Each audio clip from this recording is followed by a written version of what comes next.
আগামী 11 সেপ্টেম্বর অনুষ্ঠিত হতে যাচ্ছে জাহাঙ্গীরনগর বিশ্ববিদ্যালয় কেন্দ্রীয় ছাত্র সংসদ জাকসু ও হল সংসদ নির্বাচন উপলক্ষে সোমবার থেকে মনোনয়ন ফরম বিতরণ ও জমার কার্যক্রম চলছে। মঙ্গলবার সকাল থেকে দ্বিতীয় দিনের মতো জাহাঙ্গীরনগর বিশ্ববিদ্যালয়ের পুরাতন রেজিস্ট্রার ভবনের অস্থায়ী নির্বাচন কার্যালয় থেকে মনোনয়ন ফরম সংগ্রহ করেন প্রার্থীরা। তফসিল অনুযায়ী সোমবার ও মঙ্গলবার নির্বাচনের মনোনয়নপত্র সংগ্রহ ও জমার সময়সীমা বেঁধে দিয়েছিল প্রশাসন। তবে বৈধ শিক্ষার্থী হওয়া সত্ত্বেও চূড়ান্ত ভোটার তালিকা থেকে অনেকের নাম বাদ পড়া এবং মনোনয়নপত্র সংগ্রহ ও জমা দিতে আরও সময় চেয়েছে অধিকাংশ ছাত্র সংগঠন ও প্রার্থীরা। এর প্রেক্ষিতে আগামী 21শে আগস্ট দুপুর 2টা পর্যন্ত মনোনয়নপত্র সংগ্রহ ও বিকেল 4টা পর্যন্ত মনোনয়নপত্র জমা দেয়া যাবে বলে জানায় বিশ্ববিদ্যালয় কর্তৃপক্ষ।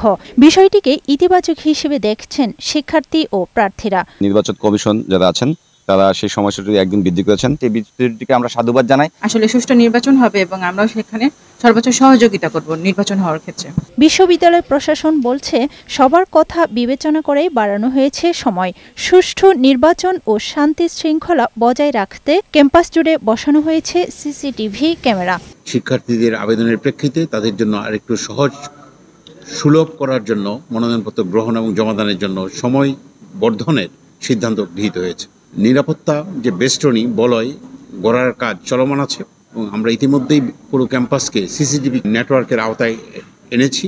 দীর্ঘ 3 দশক পর অনুষ্ঠিত হতে যাচ্ছে জাকসু নির্বাচন, যেখানে ভোট প্রয়োগ করবেন 11,919 জন শিক্ষার্থী। সবার আশা শিক্ষার্থী বান্ধব একটি ক্যাম্পাস গড়তে কাজ করবে জাকসুর সদস্যরা। আফরুজা সুলতানা, বৈশাখী সংবাদ।